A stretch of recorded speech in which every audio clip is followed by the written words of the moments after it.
guys for what's good.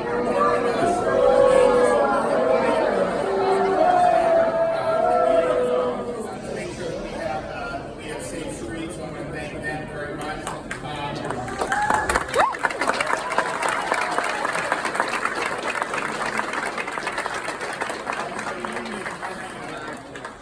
Regards for the 27th anniversary of the passing of Rabbi Menachem Pearson as a great leader in the Chabad movement. I know very special to many that are here. It was interesting. I've been to Israel many times, as many of you know. We went years ago, my wife and I were on a trip, and we didn't have kids yet, so we were able to go to the Sea of Galilee, and my wife took water bottles, and she filled up a couple water bottles with water from the Sea of Galilee, brought it back home, and the idea was, we were an empty nest at the time when we had kids, we would baptize our kids using water from the Sea of Galilee. So we ended up having our first child, our daughter, in 2016, used it for the baptism in 2017. Everything was great, had a lot of water in reserve.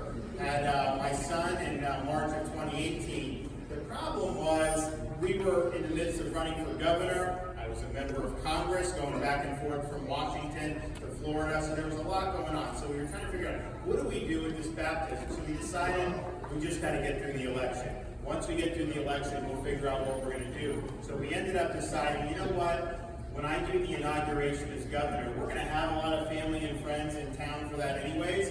So why don't we just do it then? So instead of, we gave the speech, got sworn in, instead of doing a parade, we canceled the parade, we just went back to the governor's mansion and we baptized my son using the water from the Sea of Galilee. The problem, though, that we ran into was we're not used to having people pick up for us. And so we're in the governor's mansion, there's obviously a staff. The water was just in 2 plastic water bottles. And so we went to the inaugural ball that night. The next morning, I asked my wife, hey, did we corral that water from the Sea of Galilee? She's like, oh, I just left it downstairs. And I'm like, okay. So I went downstairs. Everything was spick and span. There were no half-used water bottles laying around. So they didn't know. Now, granted, it was a water bottle unlike anything, just like anything you'd see here. Now, the label was written in Hebrew, so it's a little bit different, but still. So the water got spilled out. And so I announced a couple weeks after that, this is when I'm governor now, I was like, listen, we don't necessarily have a bun in the oven right now, but we are out of water from the Sea of Galilee. And lo and behold, within about a day, people started sending us photos of Israelis digging in the Sea of Galilee, filling up for water, and sure enough, on my desk in Tallahassee, in the governor's office, I've got a nice big bowl jar filled with water from the Sea of Galilee.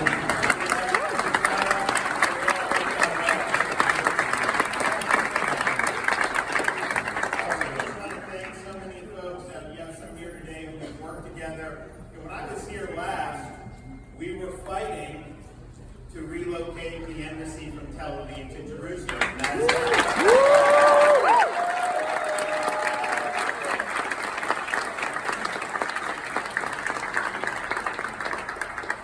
We were also, as kind of the next step after that, and I ended up leading this when I was in Congress, seeking, which happened, U.S. recognition of Israeli sovereignty over the Golan Heights.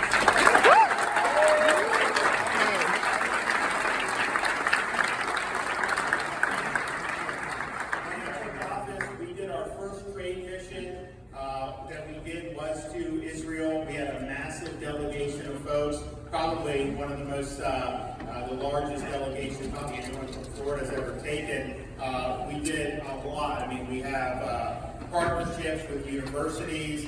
We have a partnership with Space Florida, an Israeli space agency. I actually was working on, we've got issues with these algae blooms in Lake Okeechobee. So we've had that happening. I'm like, man, we put money into this. What do we got? And so they took me out there, and we've got a company out there that's got the ability to treat this blue-green algae in a way that's safe and biodegradable. That's an Israeli company that's coming all the way from Israel to help us with that.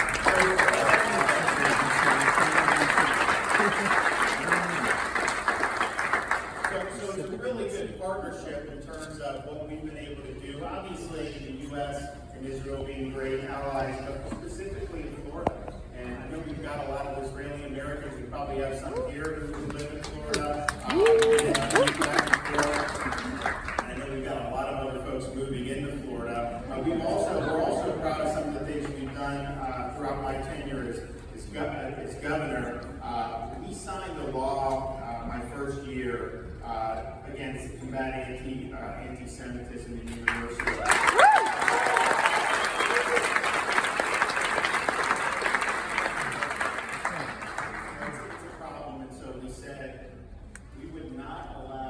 Racism in the university, and we have to treat anti-Semitism just the same as we would treat that. And so I think that that was a big step forward. I also like to remind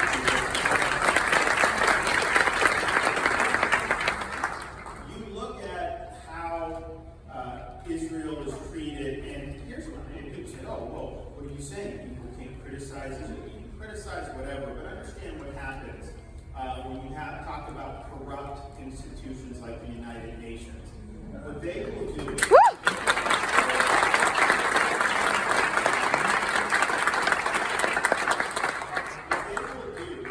is they will sanction Israel 150 times, and then they will sanction China, what, 0? They will sanction all these other rogue regimes once or 0.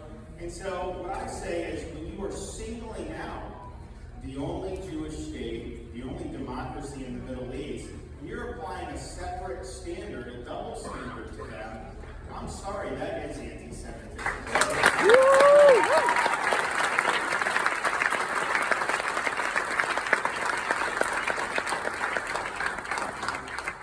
2020, I was happy to sign a bill requiring school districts provide evidence to the state of Holocaust education being done and designating the second week in November as Holocaust Education Week. You just think about it.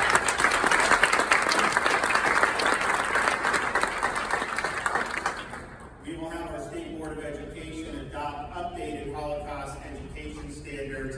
Just think, we live in a society now where you still have people who try to say the Holocaust didn't happen.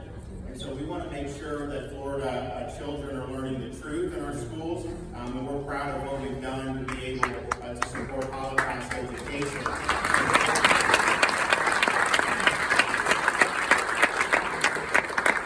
This most recent budget that I signed, we were able to secure $4 million in security funding for Jewish day schools, and that's the way